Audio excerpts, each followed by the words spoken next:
नमस्कार बच्चों, मैं त्रिगुणा पाठक, जीव विज्ञान व्याख्याता, शासकीय बालक उच्चतर माध्यमिक विद्यालय स्टेशन क्षेत्र से। आज हम जिस विषय का अध्ययन करने जा रहे हैं वह जीव विज्ञान में इकाई 7 अनुवांशिकी एवं विकास।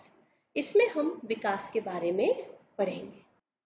जीवन की उत्पत्ति के संबंध में जैव रसायनवाद को समर्थन मिलने के पश्चात अब यह प्रश्न उठता है कि विकास के प्रमाण क्या हैं।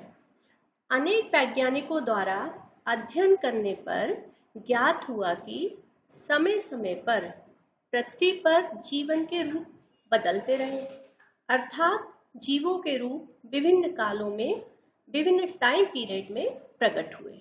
तो उसके लिए प्रमाण की आवश्यकता हुई और आज हम विकास में जैव विकास के प्रमाण के बारे में ही पढ़ेंगे। तो हमारे मुख्य बिंदु है जैव विकास के प्रमाण, अनुकूली विकिरण और जैव विकास के सिद्धांत। जैव विकास के प्रमाण जैसा कि दिखाई दे रहा है स्क्रीन पे, जीवाश्म से विकास के प्रमाण, भ्रूणकी से प्रमाण, संयोजक कणियों से प्रमाण, तुलनात्मक शरीर रचना के प्रमाण, वर्गीकी से प्रमाण। अब इसमें भी 3 है, समजात, संवृति एवं अवशेषी अंग। और इनका 5वां जो बिंदु है वह है भौगोलिक वितरण के प्रमाण। तो बच्चों, हमने देखा सभी जीवों में अनुवांशिक पदार्थ एक जैसे अर्थात डीएनए से बने होते हैं। ये जैव विकास को प्रमाणित करता है। हार्बर्ट स्पेंसर, ये एक वैज्ञानिक का नाम है, इन्होंने एवोल्यूशन शब्द को दिया था। एवोल्यूशन शब्द किसने दिया था? हार्बर्ट स्पेंसर ने। उन्होंने कहा कि धीरे धीरे परिवर्तन होना विकास है। तो पिछली कक्षा में हमने परिवर्तन विकास की परिभाषा पढ़ी थी कि धीरे धीरे परिवर्तन को विकास कहा जाता है। लेकिन हर तरह का बदलाव विकास नहीं है। आने वाली जनरेशन में पिछली जनरेशन से क्या चेंज आया है वही तो विकास है।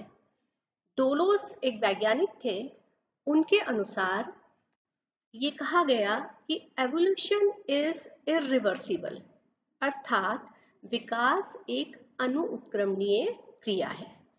प्रमाण बताने से पहले हमें थोड़ा सा विकास के बारे में जानना भी है, इसलिए हम इसको पढ़ रहे हैं कि डोलोस के अनुसार एवोल्यूशन इज इरिवर्सिबल, अर्थात विकास एक अनुत्क्रमणीय क्रिया है। उदाहरण यदि हम दें तो आप सोचो, क्या अब मनुष्य कभी कभी बनेगा? विकास हुआ है, आपको पता है मनुष्य कपी से बना है, तो क्या अब मनुष्य कभी कपी बन सकता है? नहीं। विकसित मानव अन्य जानवरों से अलग क्यों है? ये भी दिमाग में एक क्वेश्चन आता है कि विकसित मानव अन्य जानवर से अलग क्यों है? तो हम ये कह सकते हैं क्योंकि वह औजार, टूल्स का उपयोग बहुत अच्छे से कर सकता है। चूंकि विकास एक धीमी प्रक्रिया है, हम इसे हायर ऑर्गेनिज्म में नहीं देख सकते हैं, इसलिए हम प्रमाण देखेंगे और अलग अलग प्रकार के प्रमाण जो अभी आपने नोट कर लिए होंगे उसके बारे में एक एक करके जानेंगे।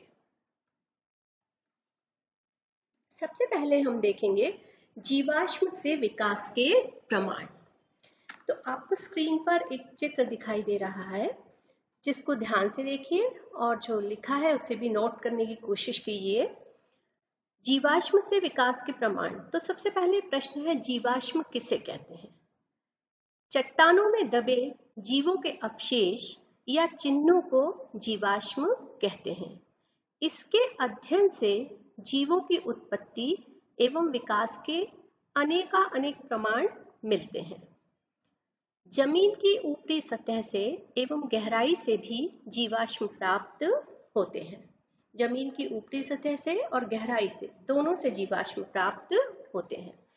ये जो चित्र दिखाई दे रहा है आर्क्योप्टेरस लिथोग्राफिक, इसका उदाहरण है। और ये हम सभी जानते हैं कि लाइफ का ओरिजिन वाटर से हुआ है। ठीक।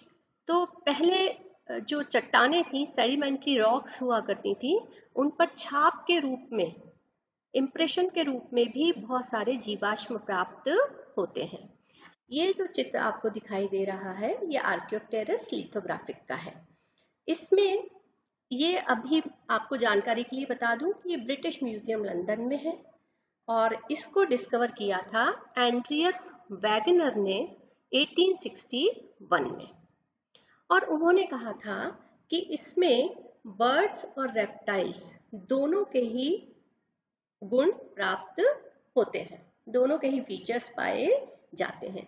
अब फीचर्स पाए जाते हैं, ये जो जीवाश्म है ये जंतुओं के ही नहीं बल्कि वनस्पतियों में भी देखने को मिलते हैं। स्पोर्स के भी फॉसिल हो सकते हैं, स्पोर्स में भी हम देखते हैं कि उसके भी फॉसिल्स हो सकते हैं। आर्कियोप्टेरस का ये फॉसिल्स है, ये केवल एक छाप है और इसे मिसिंग लिंक भी कहा जाता है। ये आपने ऊपर नोट कर लिया होगा कि प्राचीन समय के जीवों के अवशेष जीवाश्म कहलाते हैं। ये कठोर अंगों जैसे दांत, जीभ की छाप या मोल्ड आदि के रूप में पाए जाते हैं। नेक्स्ट हम देखेंगे भ्रूणिकी से प्रमाण। तो ये सभी को पता है कि जब जीवन का विकास होता है तो एक अवस्था होती है भ्रूण, और वो भ्रूण जो अवस्था है उसमें वॉन वेयर एवं अर्नेस्ट हैकल के अनुसार उन्होंने कहा कि सभी वर्गों के जीवों के भ्रूण में अत्यधिक समानता पाई जाती है। सभी, कुछ में तो बहुत ही ज्यादा समानता पाई जाती है, जिसके उदाहरण आप देख रहे हैं। तो बहुत से एनिमल्स की एम्ब्रियोलॉजी का अध्ययन करने से हमें उनकी वास्तविक टैक्सोनॉमी पोजीशन पता चलती है। एम्ब्रियोलॉजी का जब हम अध्ययन करते हैं तो हम देखते हैं कि सभी जीव कहीं ना कहीं एक दूसरे से जुड़े हुए हैं। अर्ली डेवलपमेंट में एम्ब्रियो में लगभग समानता पाई जाती है। अब यहाँ दिखाई दे रहे हैं आपको फिश का एम्ब्रियो दिखाई दे रहे हैं, salamander, tortoise, chicken and humans. ये एम्ब्रियो की भिन्न भिन्न अवस्थाएं हैं। लेकिन ये देखते हैं कि जब ये विकसित होते हैं तो ये अलग अलग हो जाते हैं। भ्रूण में समानता होती है, लेकिन जब इनका विकास होता है जीव के रूप में तो ये अलग अलग हो जाते हैं। लेकिन फिर भी जीवन के किसी समय में इनमें समानता तो होती है, कहीं ना कहीं होती है। तो इस संबंध में वॉन वेयर वैज्ञानिक ने रिकैपिचुलेशन थ्योरी को दिया और उन्होंने बताया कि विकास के दौरान, जब विकास होता है उस समय प्रत्येक जीव अपने पूर्वजों की हिस्ट्री को दोहराता है। इस चित्र में हम देख रहे हैं कि गिल्स, श्वसन अंग, आप देखिए यहाँ पर भ्रूण में दिखाई दे रहे हैं, ये गिल्स है। गिल्स मतलब गलफड़े, यहाँ पर भी गिल्स आपको दिखाई दे रहे हैं। गिल्स यहाँ पर भी आपको दिखाई दे रहे हैं। तो इस तरह से गिल्स या श्वसन अंग भ्रूण के विकास की किसी न किसी अवस्था में उपस्थित होते हैं। भ्रूणिकी से हमें विकास के ये प्रमाण मिले। अब नेक्स्ट हम देखते हैं संयोजक कड़ियों से प्रमाण। संयोजक कड़ियां क्या होती हैं? ये आप लोगों को पता होगा, जो एक दूसरे से जुड़ते हैं जीव किसी न किसी अपने जीवन काल में। तो ये वे जीव होते हैं जिन्हें दो अलग अलग ग्रुप के गुण, या हम ये कह सकते हैं, नीचे लिखा है आप चाहें तो नोट भी कर सकते हैं, यह वे जीव होते हैं जिनमें दो अलग अलग समूह के गुण होते हैं। यह जीवित अजीवित के बीच की कड़ी भी हो सकते हैं, जैसे वायरस, और दो अलग अलग संघ या अलग अलग वर्ग के भी हो सकते हैं। चित्र में आपको दिखाई दे रहा है एक युग्लिना, ये युग्लिना का चित्र है। ये प्लांट्स और एनिमल के बीच की संयोजक कड़ी है। युग्लिना पौधे और जंतुओं के बीच की एक कड़ी है, कनेक्टिंग लिंक है। उसी तरह से दूसरा चित्र जो दिखाई दे रहा है, इससे भी आपने वर्गीकरण के समय पढ़ा होगा कॉर्डेटा और नॉन कॉर्डेटा। तो ये कॉर्डेटा एवं नॉन कॉर्डेटा के बीच का लिंक है। ये बेलोनोग्लासिस चित्र इसलिए बताया बच्चों कि आपको पूरा पिछला जो पढ़ा हुआ है वो थोड़ा सा याद आ जाएगा, जो आपने 11th में वर्गीकरण पढ़ा था, है ना। तो संयोजक कड़ियों से ये प्रमाण हमें मिलते हैं। इसके उदाहरण युगलिना और बेलेनोग्लासिस आप लिख सकते हैं। अगला हम देखेंगे तुलनात्मक शरीर रचना के प्रमाण और वर्गीकी से प्रमाण। ठीक, प्रमाण सारे वैज्ञानिक देते जा रहे थे, तो ये विकास के दौरान जितने भी हमें साक्ष्य मिलते जा रहे थे, उसको वैज्ञानिकों ने लिखा है। तो तुलनात्मक शरीर रचना के प्रमाण में सबसे पहले हम पढ़ेंगे समजात अंग। समजात अंग क्या होते हैं? जीवों के ऐसे अंग जो मौलिक रचना में समान होते हैं लेकिन कार्य में भिन्न भिन्न होते हैं। उदाहरण मनुष्य के हाथ, घोड़े के अग्रपाद, बैल के फ्लिपर और पक्षियों के पंख। ये रचनाएं यहाँ नीचे भी दी हैं, जिसको अभी मैं समझाऊंगी आपको। तो समजात अंग के बारे में हमने पढ़ा कि स्ट्रक्चर सेम होता है लेकिन फंक्शन डिफरेंट होते हैं, है ना। उनके कार्य अलग अलग होते हैं लेकिन बेसिक स्ट्रक्चर सेम होता है।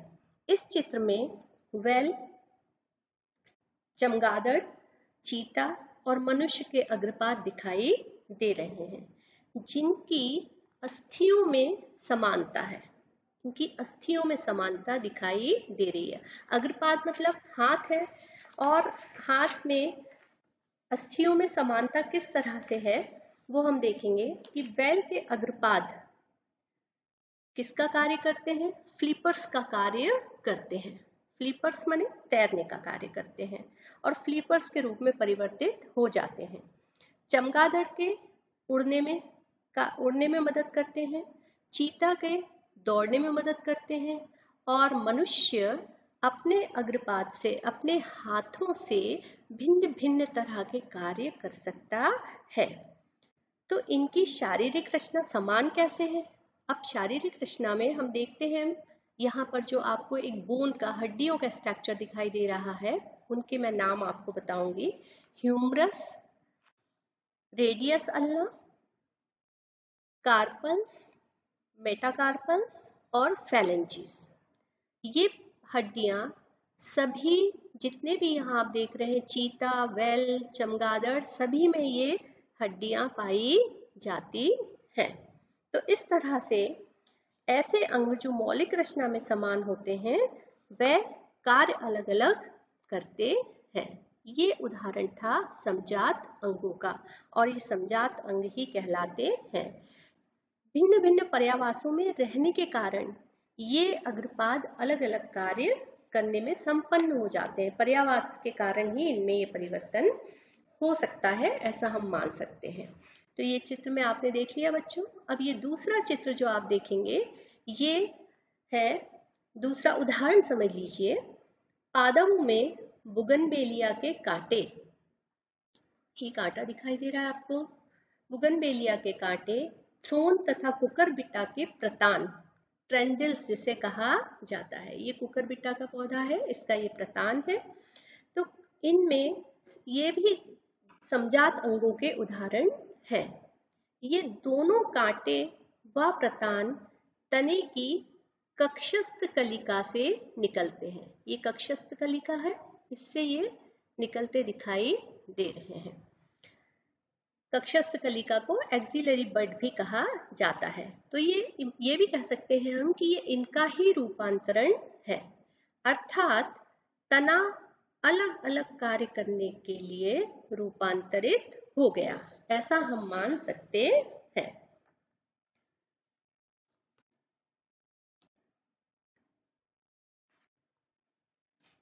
नेक्स्ट पॉइंट है हमारा समवृत्ति अंग। समवृत्ति अंग समजात अंग के ठीक अपोजिट हम यदि परिभाषा दें तो कि जीवों के ऐसे अंग जिनकी उत्पत्ति एवं संरचना भिन्न होती है लेकिन कार्य समान होते हैं। उदाहरण कीटों एवं पक्षियों के पंख। तो वह आपको चित्र में भी दिखाई दे रहे हैं, कीटों और पक्षियों के पंख। ये कीट के पंख है, ठीक है, और ये पक्षियों के पंख है। ये लास्ट वाला जो दिखाई दे रहा है डी, ये चमगादड़ का पंख है। तो इस तरह से हमने देखा कि इनके फंक्शन तो सेम होते हैं लेकिन स्ट्रक्चर डिफरेंट होते हैं। कीट के पंख पक्षी के पंख से, या हम ये कहें कि कीट के पंख बहुत ही पतले से होते हैं, ट्रांसपेरेंट ट्रांसल्यूसेंट भी होते हैं, लेकिन हम यहाँ पक्षियों के पंख यदि देखें तो ये बैट का जो है चमगादड़ का पंख है, इसे देखिए, ये हम कह सकते हैं एक्सटेंशन ऑफ बॉडी वाल है। मतलब जो उनकी स्किन होती है, त्वचा होती है, वही आगे बढ़ करके पंख का निर्माण कर लेती है। तो ये चित्र में जो पंख दिखाई दे रहे हैं, इन सबके कार्य क्या है? उड़ना। लेकिन सबकी रचनाएं हमें अलग अलग दिखाई दे रही हैं। उसी तरह से हम दूसरा उदाहरण यदि देना चाहें तो हम देख सकते हैं कि शार्क मछली पाइसिस में आती है और ये मत्स्य वर्ग को बिलोंग करती है ना, मत्स्य वर्ग से आती है। और डॉल्फिन जो मछली है, वो दोनों ही मछलियां हैं, लेकिन डॉल्फिन मछली मैमेलिया स्तनिक रूप में आती है। लेकिन इन दोनों के ही पेक्टोरल फिन, आपको पता है मछलियों में तैरती हैं पंखों की सहायता से, तो इन दोनों के ही जो पेक्टोरल फिन है वह तैरने का कार्य करते हैं। तो इस तरह से संवृत्ति अंग और समजात अंग दोनों में परीक्षा में इम्पोर्टेंट भी है, दोनों में क्वेश्चन पूछा जाता है कि अंतर बताइए। तो आपने जो अभी ऊपर देखा है, आप उस हिसाब से दोनों में अंतर उदाहरण सहित लिख सकते हैं। और इम्पोर्टेंट क्वेश्चन है, आता भी है परीक्षा में, या फिर 2-2 नंबर का समवृत्ति और समजात अंग किसे कहते हैं, ऐसा भी पूछा जाता है। अब नेक्स्ट हम देखेंगे अवशेषी अंग, या इन्हें कहते हैं वेस्टिजियल ऑर्गन। जीवों में अनेक अंग ऐसे होते हैं जो कार्यविहीन होते हैं, जो कार्य नहीं करते हैं। वातावरणीय अनुकूलता के कारण ये निष्क्रिय होते गए, जबकि पूर्वजों में ये कार्यशील थे। तो अवशेषी अंगों के बारे में ये कहा जाता है कि पूर्वजों में वह थे, लेकिन उनका उपयोग नहीं होने से वह निष्क्रिय होते गए। अब हम मनुष्य का ही उदाहरण लेते हैं, और मनुष्य का आप यहाँ पर एक चित्र देखिए। इस चित्र में मनुष्य में निमेषक झिल्ली जो पहले पाई जाती थी, ये आपको आंख दिखाई दे रही है, आंख में एक झिल्ली के समान रचना रहती थी जो कि पहले पाई जाती थी, जो बाहरी आघातों से रक्षा करने का कार्य भी करती थी। तो इस तरह से ये झिल्ली अब नहीं पाई जाती, ये आपको दिखाई दे रही है। उसके बाद यहाँ पर हम देखेंगे बाह्य कर्ण की पेशियां, ये चित्र अलग से दिया हुआ है। मसल्स ऑफ मूव एयर्स, ये दिखाई दे रहा है बच्चों आपको, है ना। तो ये जो पिन्ना है, इससे पहले जब कपि था मानव या पूर्वज थे उसके, तो वो अपने कान हिला सकते थे, इस पिन्ने की सहायता से अपने कानों को हिला सकते थे। लेकिन मनुष्य के जब अग्रपाद विकसित हो गए, तब उस तरह से ये धीरे धीरे इनका कोई उपयोग नहीं रहा और ये अब नहीं पाए जाते। अब इन्हें अवशेषी अंगों के रूप में देखा जाता है, बाह्य कर्ण की पेशियां। अब ये रिड्यूस फॉर्म में है, क्रियाशील नहीं है। उसके बाद नेक्स्ट है वर्मी फॉर्म अपेंडिक्स, ये आप देख रहे हैं। अब ये ह्यूमन में नहीं पाए जाते हैं।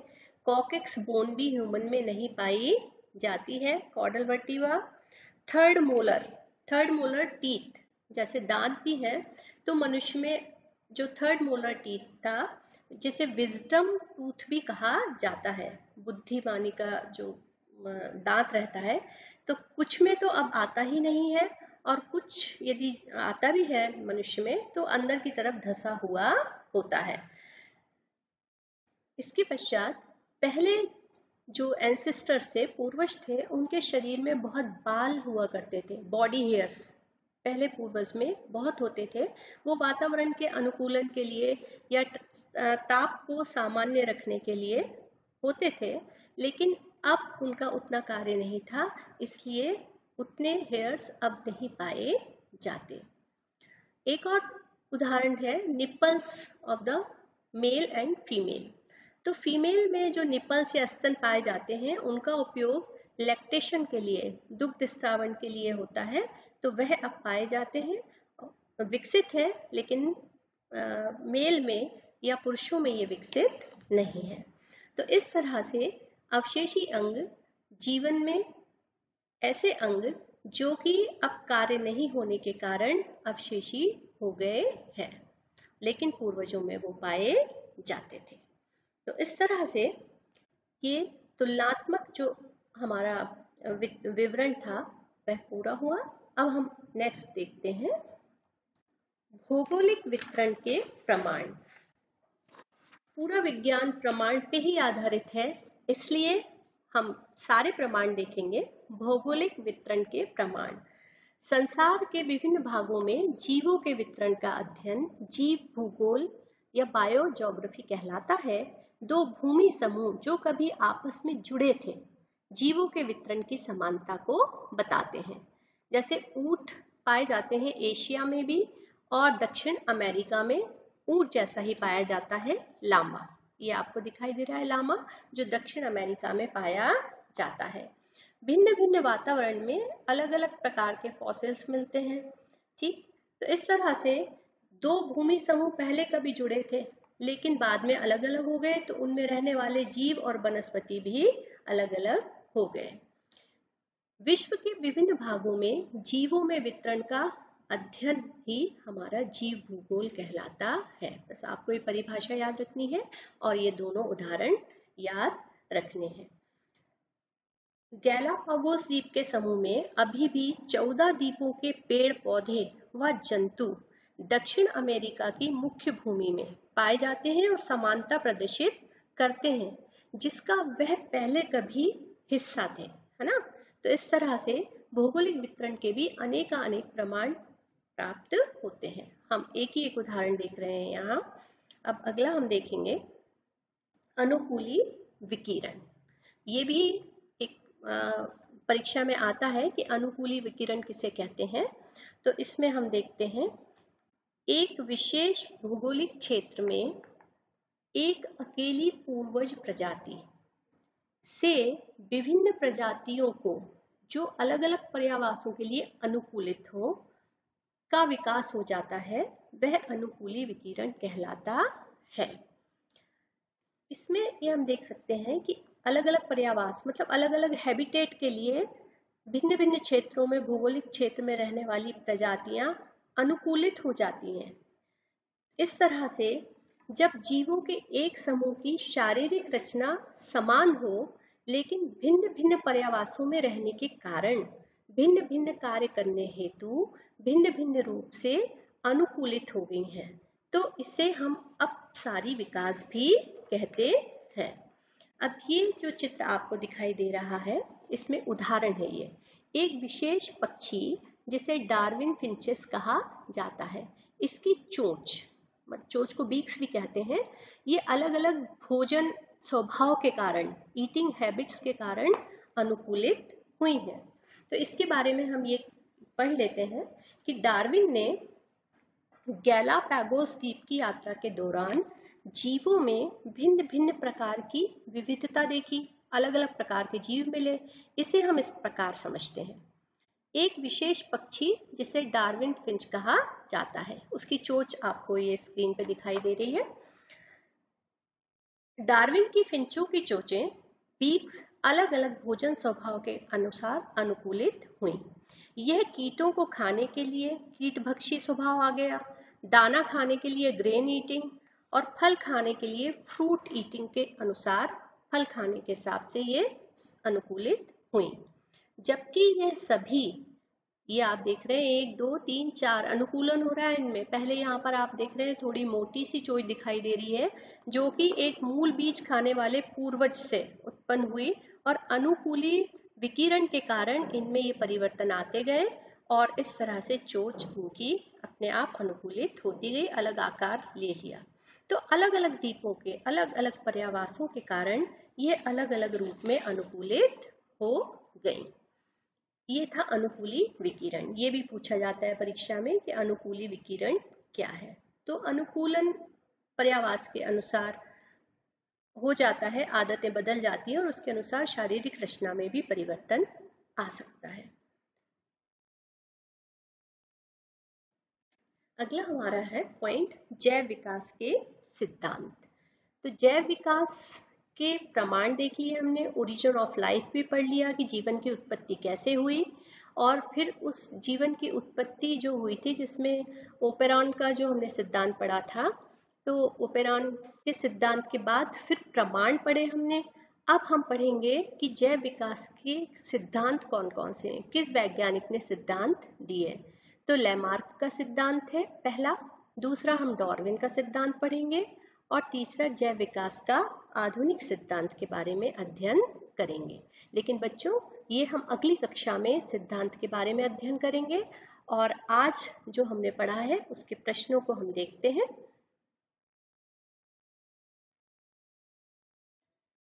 जीवाश्म की परिभाषा लिखिए। पहला प्रश्न इंपॉर्टेंट प्रश्न है। जीवाश्म की परिभाषा आप लिख देंगे, जो अभी हमने आपके स्क्रीन पे दिखाई भी थी, और आप उसको अच्छे से नोट करेंगे। 2 नंबर की आ सकती है। अवशेषी अंग किसे कहते हैं, ये भी अभी आपको बताया गया है, तो ये आप लिखेंगे।